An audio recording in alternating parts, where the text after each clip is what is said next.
Good morning everyone.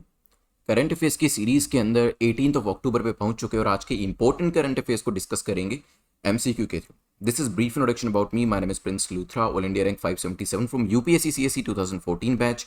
और आज के जो एरियाज हैं वो देख लेते हैं यहाँ पर जो डिस्कस करने वाले हैं। ग्लोबल हंगर इंडेक्स को लेकर 2 क्वेश्चन रहने वाले हैं, मेडिकल टर्मिनेशन ऑफ प्रेगनेंसी के बारे में जानेंगे, वेस्ट बंगाल पंजाब को लेकर एक क्वेश्चन रहेगा, कपिला कैंपेन के बारे में जानेंगे, क्रिस्प एम टूल क्या है, एंडोसल्फान को लेकर एक क्वेश्चन रहेगा, पीएम गति शक्ति इसके बारे में भी एक एमसीक्यू डिस्कस करेंगे। कन्विंग डेक्लेरेशन को डिस्कस करते हुए फाइनल हमारा जो क्वेश्चन होगा वो सीका के ऊपर होने वाला है।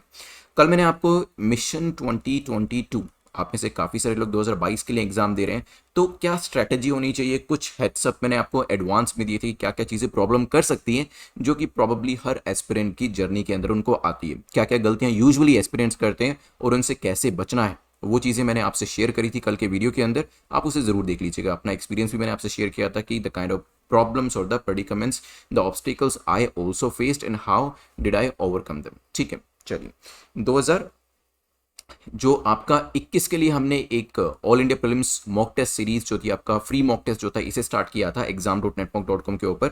2022 में हम लोग इसे कंटिन्यू कर रहे हैं और इसे शुरू से कंटिन्यू कर रहे हैं। होता क्या है कि जब हम लास्ट में जाके मॉक टेस्ट लगाना शुरू करते हैं, ऑल इंडिया मॉक टेस्ट देते हैं, तो उसके अंदर जो हमें इंप्रूव करने का टाइम मिलता है, क्योंकि 2 से 3 महीने पहले ये सीरीज शुरू करी जाती है, वो कम होता है। तो यहाँ पे शुरू से ही ये जो all India free mock test है ये रहेगा आप सभी के लिए, ताकि आप शुरू से ही आप इसमें अपीयर करें और अपने आप को इंप्रूव करें। exam.netmock.com पर जाकर इस फ्री मॉक टेस्ट को जरूर अटेम्प्ट करिएगा। जैसे ही ये जो पर्टिकुलर टेस्ट है लाइव होगा, आपको नोटिफिकेशन मिल जाएगा।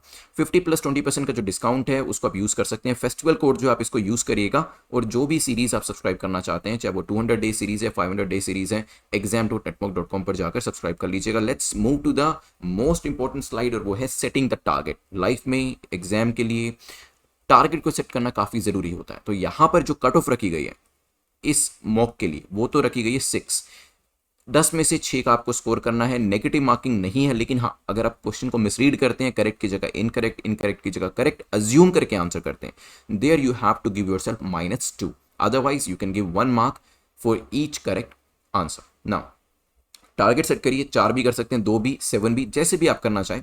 पहले क्वेश्चन को देखते हैं। The first question talks about global hunger index 2021। पूछा है इंडिया की जो पोजीशन है इसके अंदर 101st पोजीशन के ऊपर हम इसमें आए हैं।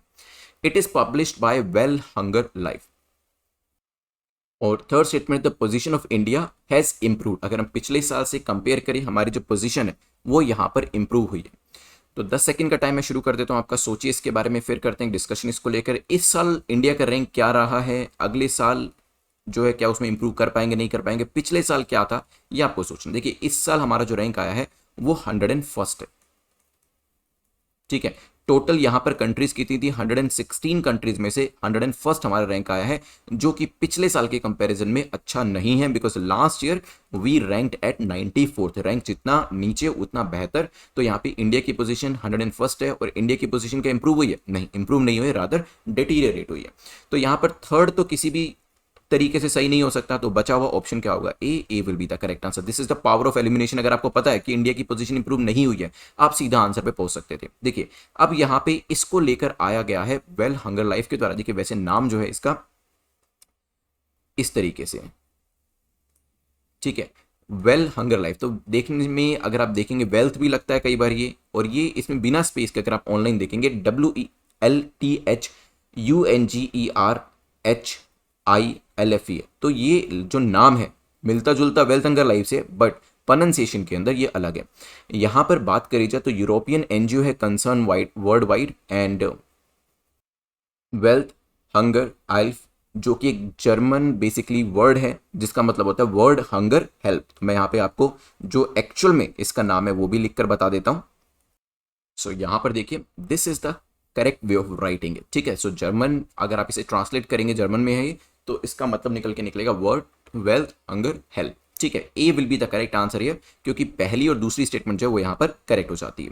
Let's move to the next question. कुछ डेटा जो है वो भी मैंने आपको यहाँ पर दे दिया कि लास्ट ईयर हमारा रैंक क्या था, अभी क्या है, टोटल कंट्रीज कितनी है, किस किस कंट्री ने कैसी कैसी परफॉर्मेंस करी। अगर आप यहाँ पर देखेंगे रैंकिंग्स के अंदर, तो यहाँ पर आपको Belarus, Bosnia, Brazil, Chile, China जो है ऊपर दिखाई दे रहे हैं, नेपाल, बांग्लादेश, पाकिस्तान, इंडिया जो रैंक है नीचे वाली पोजीशन के ऊपर है। और अगर आप देखेंगे पाकिस्तान जो है 92nd पे है और इंडिया 101st पे है, ध्यान रखिएगा। इंडिया का जो रैंक है यहाँ पर आप देख सकते हैं 2016 में 97 हुआ करता था, फिर हमने यहाँ पर इंप्रूव भी किया था। पिछले साल हम 94th पे आए थे, लेकिन अभी दोबारा से परफॉर्मेंस हमारी डेटीरिएट कर रही है, प्रॉबली बिकॉज ऑफ द कोविड-19। खैर चलते हैं नेक्स्ट क्वेश्चन के ऊपर, जो कि बात कर रहा है which of the following factor और फैक्टर्स इज और are considered while calculating global hunger index. Global hunger index को कैलकुलेट करने के लिए कौन कौन से फैक्टर्स को कंसीडर किया जाता है? Child wasting, child stunting, child foeticide, कौन कौन से ऐसे पैरामीटर्स होते हैं जिसके बेसिस पे इसे निकाला जाता है। देखिए, किसी भी रैंक को निकालने के लिए कोई ना कोई चीजों को तो आपको काउंट या कंप्यूट करना पड़ेगा। फॉर एग्जाम्पल, जैसे आपका फाइनल यूपीएससी का रिजल्ट आता है, उसके अंदर आपके स्कोर होते हैं पेपर नंबर 1 का, paper number 2, paper 3, GS paper 4 का, आपके ऑप्शनल के उसके अंदर स्कोर होते हैं, आपके इंटरव्यू का ऐसे पेपर का स्कोर होता है। उसके बाद मेरिट लिस्ट जो होती है बनती है, आपका रैंक आपको पता चलता है कि क्या आपने फर्स्ट रैंक किया है, 15th रैंक किया है या 92nd रैंक किया है। ठीक है, उसी तरीके से यहाँ पर भी जो इंडेक्स है इसके अंदर हम अलग अलग फैक्टर्स जो हैं उनको कंसीडर करते हैं। इसके अंदर चाइल्ड वेस्टिंग, चाइल्ड स्टंटिंग, इन दोनों को कंसीडर किया जाता है, बट चाइल्ड फीटिसाइड जो है उसको नहीं इसमें कंसीडर किया जाता। इसमें बेसिकली 4 फैक्टर्स होते हैं, जिसमें आपका है अंडर नरिशमेंट। अंडर नरिशमेंट को यहां पे कंसीडर किया जाता है रैंक को कैलकुलेट करने के लिए। चाइल्ड वेस्टिंग को किया जाता है, चाइल्ड स्टंटिंग को किया जाता है इसके अंदर consider, and finally child mortality को किया जाता है। ठीक है, तो ये 4 फैक्टर्स जो हैं वो इसके अंदर लिए जाते हैं। और चाइल्ड मोर्टेलिटी मतलब है the mortality rate of children under the age of 5 साल से कम। फीटिसाइड में आपकी एज कितनी होती है बताइए, तभी मैंने फीटिसाइड को यहाँ पे दिया था। जैसे मैंने चाइल्ड मोर्टेलिटी में 5 साल का क्राइटेरिया बताया, चाइल्ड फीटिसाइड के अंदर एज कितनी होती है बताइएगा। चलिए नेक्स्ट डिस्कशन करते हैं। इस क्वेश्चन से आगे बढ़ते हुए क्वेश्चन नंबर 3 को देखते हैं। और क्वेश्चन नंबर 3 जो है बात कर रहा है medical termination of pregnancy act 2021 को लेकर। इसकी गाइडलाइंस जो है अभी नोटिफाई करी गई, दोबारा से न्यूज में थी, इसी वजह से क्वेश्चन को डिस्कस किया। इसके अंदर अनमेरिड विमेन को कवर किया जाता है, हो सकता है। देन जेस्टेशनल लिमिट जो है टर्मिनेशन की है वो पहले 20 वीक हुआ करती थी, अब 24 वीक कर दी है। और क्या इसमें माइनर जो हैं उनको भी कवर किया गया? सोचिए, मेडिकल टर्मिनेशन ऑफ प्रेगनेंसी 1971 का इसका जो एक्ट था उसमें कुछ बदलाव किए गए और उसे जो विमेन फ्रेंडली है वो बनाया गया है। ठीक है, पहले बहुत ज्यादा एक्सप्लोटेशन हो जाता था ऐसी महिलाओं का, और यहां पर कोशिश करी गई कि उस एक्सप्लोटेशन को काफी हद तक कम किया जा सके। इसमें अनमैरिड विमेन जो है उनको भी कवर किया गया, माइनर को भी कवर किया गया, और जो जेस्टेशनल लिमिट फॉर टर्मिनेशन होती थी पहले 20 वीक तक होती थी, लेकिन अभी डिसीजन जो है वो 24 वीक तक भी लिया जा सकता है। मतलब जो अबॉर्शन होगा वो 24 वीक्स तक यहां पर किया जा सकता है बिना किसी प्रॉब्लम के। तो डी यहां पर करेक्ट आंसर हो जाएगा। Let's move to the next question. यहां पर वैसे मैंने जो 1971 का जो एक्ट था और 2000 और 2021 का जो एक्ट है उसके बीच में डिफरेंस क्या है वो भी मैंने आपको बता दिया। देखिए यहाँ पे जेस्टेशनल एज लिमिट पहले 20 वीक की हुआ करती थी, 24 वीक्स कर दिए for the rape survivors beyond 24 weeks for substantial foetal abnormalities. ऐसे यहाँ पर जो आपके रजिस्टर्ड मेडिकल प्रैक्टिशनर्स हैं उनसे कितने ऐसे आरएमपी से परमिशन लेनी पड़ेगी? 20 वीक तक करा रहे तो 1 आरएमपी की जरूरत है, 20 से 24 वीक में करा रहे तो 2 आरएमपी की जरूरत है। मतलब रजिस्टर्ड मेडिकल प्रैक्टिशनर अप्रूवल देंगे, और 24 वीक से बियॉन्ड जाकर अगर अबॉर्शन कराना है तो वहां पे मेडिकल बोर्ड जो है वो बिठाया जाएगा। ठीक है, तो ये कुछ डिफरेंसेस हैं जो आप देख सकते हैं, मैंने यहाँ पर टेबल में आपको ऐड करके एक्स्ट्रा इन्फॉर्मेशन के तौर पर दिए। Let's move to next question, question number 4। अभी एक हमारी पैरामिलिट्री फोर्स है जिसका दायरा बढ़ाया गया, जुरिस्डिक्शन जिसकी बढ़ाई गई है पंजाब और वेस्ट बंगाल वाले रीजन के अंदर। नाउ आपके पास 10 सेकंड का टाइम है, सोचिए इसके बारे में किसकी बात यहां पर करी जा रही है। बिकॉज रिसेंटली ये सभी पैरामिलिट्री फोर्सेस जो है आपकी मिनिस्ट्री ऑफ होम अफेयर्स के पास आती हैं और उनके अंडर में बॉर्डर सिक्योरिटी फोर्स, क्योंकि जब मैंने वेस्ट बंगाल की बात करी, पंजाब की बात करी, तो आपको समझ में थोड़ा सा यहाँ पे हिंट लग जाना चाहिए था कि हम यहाँ पर बीएसएफ की बात करेंगे। बॉर्डर सिक्योरिटी फोर्स जो हमारी है, सर्च और सीजर के राइट्स उनके पास होते हैं, अरेस्ट करने के राइट होते हैं up to 50 kilometre from international borders in Assam, West Bengal और पंजाब। क्योंकि जो पाकिस्तान का बांग्लादेश का जो बॉर्डर है, इंटरनेशनल बॉर्डर जो है वो बीएसएफ के हाथों में दिया गया है, उसको संभालने का काम उनके पास है, चाहे वो वेस्ट बंगाल में हो, पंजाब में हो या फिर असम में हो। बीएसएफ जो है इसे 1965 में रेस किया गया था जब इंडिया पाकिस्तान की वॉर हुई थी और पाकिस्तान को हमने डिफीट किया था, and it is one of the 7 central armed police forces of the union. ठीक है, तो मिनिस्ट्री ऑफ होम अफेयर्स के अंतर्गत आती है, यूनियन की पैरामिलिट्री फोर्स है। 1965 में सिचुएशन ऐसी थी जब इसे रेस किया गया था। अगर वैसे आपको बताऊं तो हमारे पास दूसरी फोर्सेस भी हैं, आईटीबीपी आप सुनते रहते हैं, सीआरपीएफ हमारे पास है, इंडस्ट्री को सेव करने के लिए सीआईएसएफ हमारे पास है, हमारे पास आसाम राइफल भी है, हमारे पास एनएसजी नेशनल सिक्योरिटी गार्ड भी है, सशस्त्र सीमा बल भी हमारे पास है। ठीक है, तो ध्यान रखिएगा ये सारी हमारे पास सेंट्रल आर्म्ड पुलिस फोर्सेज है। यहां पर करेक्ट आंसर क्या हो जाता है, C will be the correct answer. चलिए let's move to next question. Question number 5 हमारा जो है कपिला कैंपेन के बारे में है। कपिला कैंपेन लॉन्च किया गया, किसको डेडिकेट बेसिकली ये किया जा रहा है। ठीक है, तो यहाँ पर आपके पास 4 ऑप्शंस हैं। महात्मा गांधी जी को डेडिकेट किया गया, अटल बिहारी वाजपेयी जी को, अब्दुल कलाम जी को, या फिर जयप्रकाश नारायण जी को। 10 सेकंड का टाइम आपके पास है। जैसे मनरेगा स्कीम है, वहां पे मनरेगा स्कीम में तो नाम ही आगे किसका आता है, महात्मा गांधी जी का आता है, तो ये उनको डेडिकेट करेंगे। उसी तरीके से प्राइम मिनिस्टर ने अभी रिसेंटली अपने ट्रिब्यूट्स पे करे हैं the former president APJ Abdul Kalam ji को, उनकी 90th बर्थ एनिवर्सरी के ऊपर। ठीक है, he was sworn in as the 11th president. 2002 में वो भारत के राष्ट्रपति बने थे, 11वें राष्ट्रपति थे, और 2002 से 2007 तक उन्होंने अपना कार्यकाल यहां पर कंप्लीट किया था। उन्होंने वेरियस प्रोग्राम्स जो थे उनको भी प्लान किया, और नंबर ऑफ सक्सेसफुल मिसाइल्स जो थी वो उनके कार्यकाल में ही बनाई गई, और इसी वजह से उन्हें भारत का मिसाइल मैन जो है वो भी कहा जा सकता है। यहां पर यह चीज ध्यान रखिएगा कि देश में ऐसे राष्ट्रपति की बहुत ज़्यादा ज़रूरत रहती है, और ऐसे नेताओं की काफ़ी ज़्यादा ज़रूरत रहती है जो कि टाइम एंड अगेन हमें मिलते भी रहते हैं, there is no doubt about that. लेकिन हाँ, अगर अब्दुल कलाम जैसे और भी नेता अगर हमारी पॉलिटिक्स में आते हैं तो मुझे लगता है कि देश के अंदर जो विकास की अभी गति है उसको और भी इंप्रूव किया जा सकता है। आपका इसके बारे में क्या सोचना है? अगर आप इस चीज़ से अग्री करते हैं तो नीचे बता सकते हैं, अगर डिसअग्री करते हैं तो भी नीचे कॉमेंट सेक्शन के अंदर बता सकते हैं। चलिए चलते हैं यहां से आगे बढ़ते हुए। वैसे अगर मैं आप कहेंगे तो कपिला की फुल फॉर्म यहाँ पे दी है, Kalam program for IP intellectual property literacy and awareness. वैसे अगर मैं आपसे पूछूं यस और नो के अंदर सिंपल, क्या उन्हें पद्म भूषण अवार्ड दिया गया? यस और नो, क्या आंसर होगा आपका? What about Padma Vibhushan, Bharat Ratna? तो ये तीनों ही अवार्ड्स हैं, क्योंकि आजकल अवार्ड्स के पीछे यूपीएससी भाग रहा है। तो पद्म भूषण उन्हें 1981 में दिया गया था, 9 साल के बाद पद्म विभूषण, और फिर आगे 7 साल के बाद भारत रत्न भी उनको 1997 में दिया गया था। When I was preparing for UPSC, उनकी एक बुक जो थी काफी फेमस होती थी, और जहां पर आपको यूपीएससी की सिर्फ किताबें बिकती हुई दिखाई देंगी, वहां पर आपको हमेशा कुछ ऐसी बुक्स भी दिखाई देंगी, और वहां पर उनकी विंग्स ऑफ फायर जो बुक थी काफी फेमस थी, वो भी रखी हुई थी। विंग्स ऑफ फायर इंडिया 2020 करके उनकी एक बुक है, जो मैंने भी परचेस करी थी समवेयर इन 2010-11 के आसपास। ठीक है, सो अ ग्रेट बुक। उसमें 2020 का भारत कैसा होना चाहिए इसके बारे में उन्होंने लिखा था, और काफी बेहतर बुक मुझे वो लगी। ठीक है, चलिए यहां से आगे बढ़ते हुए चलते हैं। जो मिशन यूपीएससी 2022 है, crack UPSC exam in 200 day series है, दोनों आपके पास अवेलेबल हैं। जो भी आपको सही लगे आप ज्वाइन कर सकते हैं। दोनों की डिस्क्रिप्शन exam.netmoc.com पर आपको मिल जाएगी। आप यहाँ पे फेस्टिवल कूपन कोड जो है उसको यूज कर लीजिएगा। ब्रीफली मैं आपको बता देता हूँ कि दोनों में डिफरेंस क्या है। बेसिकली अगर आपको लगता है कि आपका यूपीएससी को लेकर 10 से 15% तैयारी है, आपको उसका बेसिस जो है वो पता है, उसका बेस पता है, फंडामेंटल्स पता है, then you can go for 200 day series. अगर आपको लगता है कि बिल्कुल जीरो से स्टार्ट करना है, सारी इन्फॉर्मेशन आपको चाहिए, then you can go for mission UPSC 2022, और फेस्टिवल कोड को यूज कर लीजिएगा exam.netmoc.com के ऊपर। Let's move to next question. CRISPR M tool किससे एसोसिएट करता है? 4 ऑप्शंस आपके सामने दिए हैं। रिसेंटली ये टूल को लेकर आया गया है climate resilience information system and planning. क्या फुल फॉर्म है इसकी?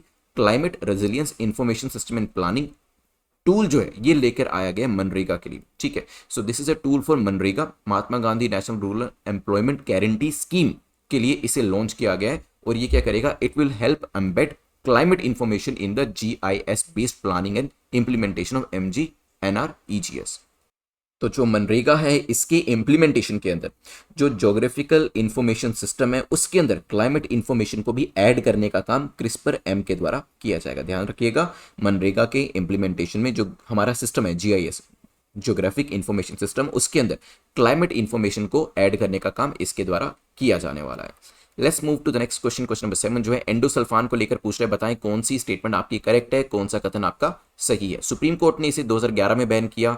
स्टॉकहोम कन्वेंशन जो है उसने इसको बैन किया हुआ है, और ये कैशू जैसी जो आपकी बेसिकली क्रॉप्स होती हैं वहां पर इसका इस्तेमाल किया जाता है। अभी रिसेंटली प्रोटेस्टर्स जो हैं at Periyar plantation corporation godown Kasaragod Kerala के अंदर, उन्होंने यहाँ पर जो एंडोसल्फान है उसे रिटर्न किया है, और कहा है कि इसे वापस ले लेना चाहिए टू द मैन्युफैक्चरिंग फर्म, ताकि इसका सेफ डिस्पोजल जो है वो किया जा सके। ठीक है, कि मैन्युफैक्चरिंग फर्म जो इसको बनाती है वो इसको वापस ले ले, ताकि इसको सेफली डिस्पोज कर दिया जाए। यहाँ पर ये जो है एक प्रोटेस्टर्स जो है ऐसा कह रहे हैं परियर के अंदर। ठीक ठीक है।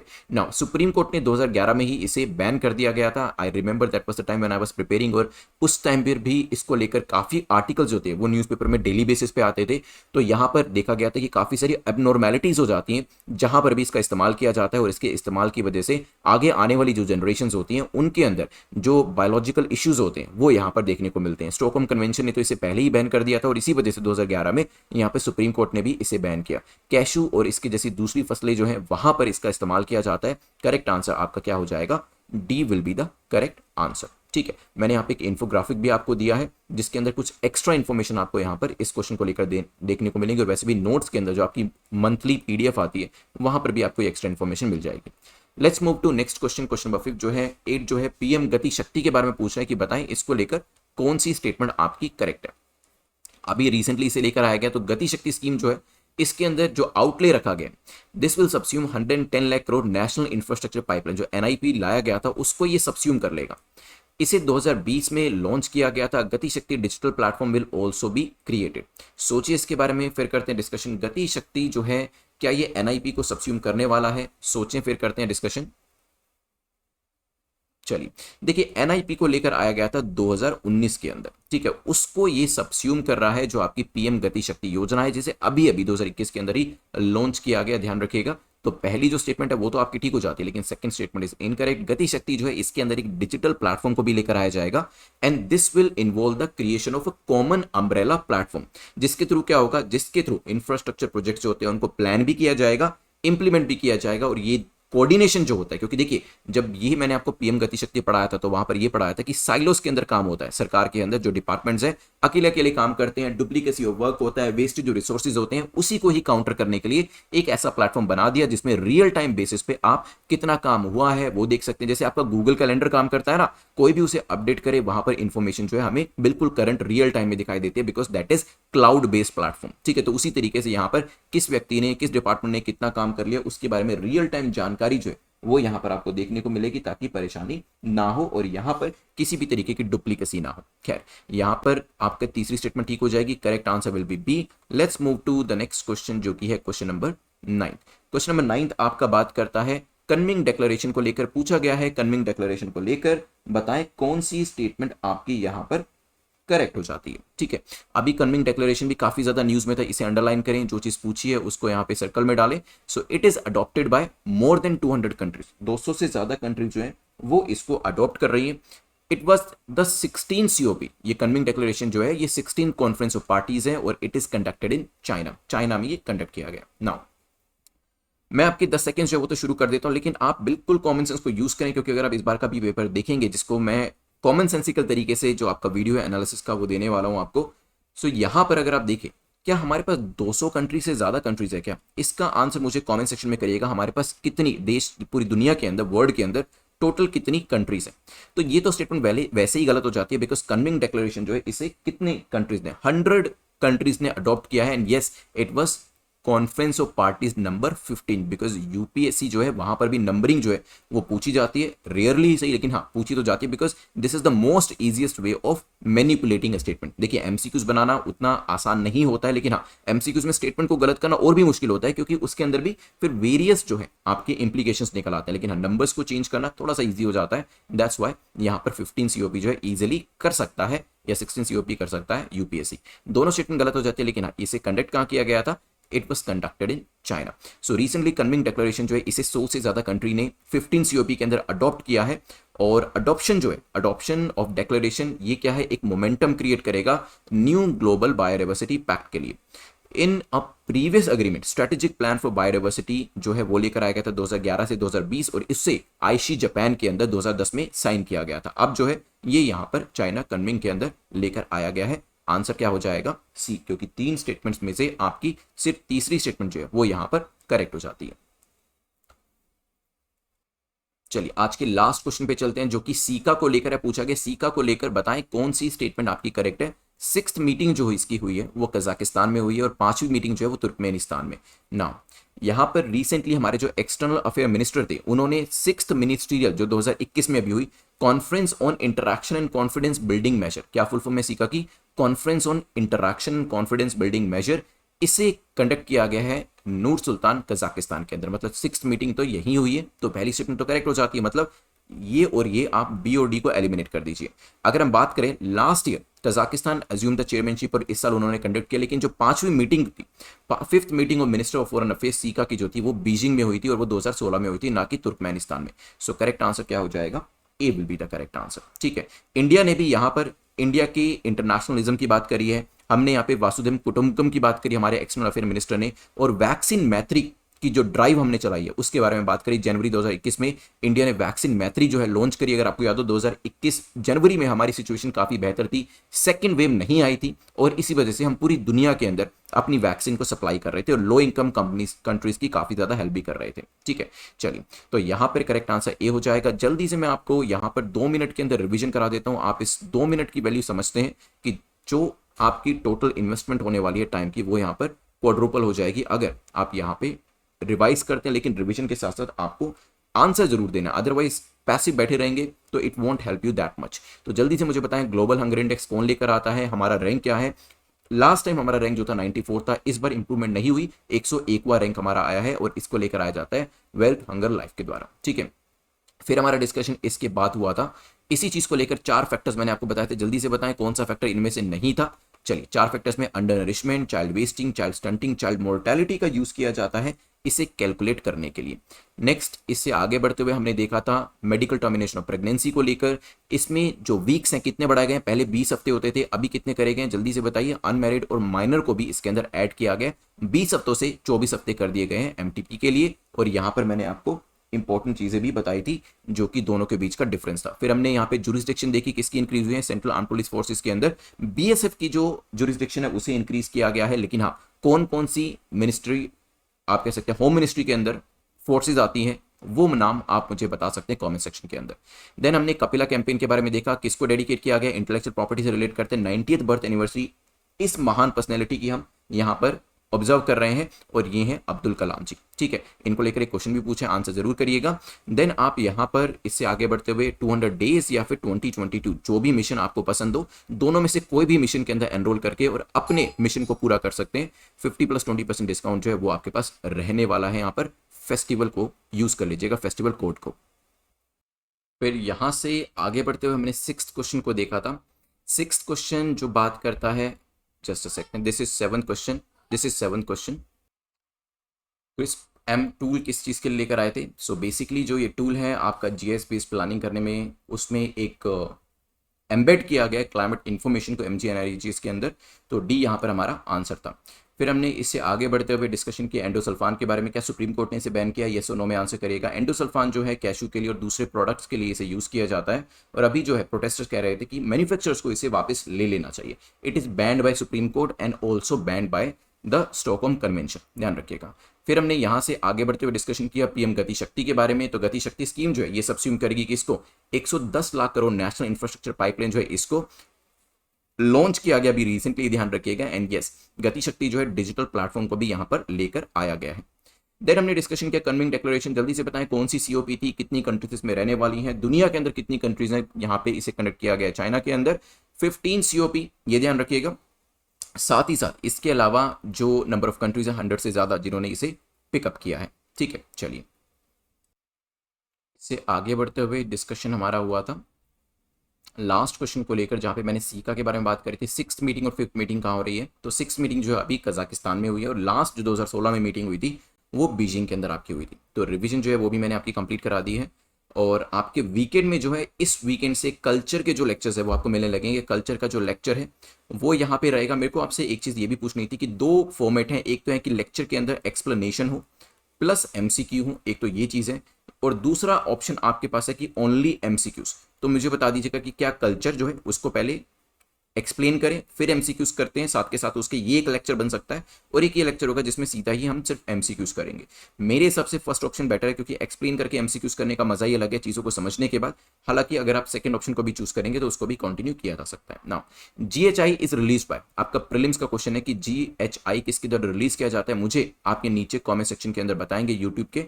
और आज से मेंस के जो क्वेश्चन है वो भी आपके शुरू हो रहे हैं और इसे प्रीलिम्स के लिए थोड़ा सा टाइम के लिए रोक दिया गया था। तो इंडिया की जो परफॉर्मेंस है जीएचआई के अंदर डिटीरियोरेट हुई है। किस एरियाज को इंप्रूव किया जा सकता है ताकि हम अपनी रैंकिंग को बेहतर बना सकें। एज अ सिविल सर्वेंट आपको बात करनी कि अपने डिस्ट्रिक्ट में आप क्या क्या चेंजेस करेंगे ताकि आप अपने डिस्ट्रिक्ट में चेंज करें, और अगर आप जैसे बाकी सभी जो डिस्ट्रिक्ट कलेक्टर्स होंगे अपने अपने डिस्ट्रिक्ट में अच्छा परफॉर्म करेंगे तो स्टेट्स अच्छा परफॉर्म करेंगे, स्टेट्स अच्छा परफॉर्म करेगा तो इंडिया भी यहाँ पर अच्छा परफॉर्म करेगा। ठीक है, अपने आंसर्स जो है ये मेंस का सेक्शन है वहां डाल दीजिएगा, वहां पोस्ट कर दीजिएगा, क्योंकि बाकी स्टूडेंट्स जो है वो आपके आंसर्स को चेक करेंगे एंड आप उनके आंसर्स को चेक करेंगे। इंटरव्यू का ग्रुप वहां पर भी आप अपने ऑडियो को रिकॉर्ड करके भेज सकते हैं। अगर क्वेश्चन मैं आपसे पूछता हूं ये इंटरव्यू बोर्ड के अंदर कि इंडिया की परफॉर्मेंस डिटीरियोरेट कर रही है एज अ सिविल सर्वेंट, आप इसको कैसे इंप्रूव करोगे अपने डिस्ट्रिक्ट के अंदर। ठीक है, चलिए सो यहां पर अपने मार्क्स जल्दी से बता दीजिए कितना आपने स्कोर किया है आउट ऑफ 10। 6 या 6 से ज़्यादा है, कॉन्ग्रेचुलेशंस, नहीं है कोई बात नहीं, ग्रेजुअली इंप्रूव हो जाएगा। देखते जरूर रहिएगा आपकी गलती हो कहाँ रही है। टेलीग्राम का लिंक नीचे डिस्क्रिप्शन में दिया गया है, वहाँ से आप इसकी पीडीएफ जो है उसको भी ले सकते हैं, और जो एक्स्ट्रा आपसे मटेरियल वहाँ शेयर किया जाता है वो भी आप एंजॉय कर सकते हैं। Thanks for watching, please do like and share the video. Have a nice day, take care, good bye.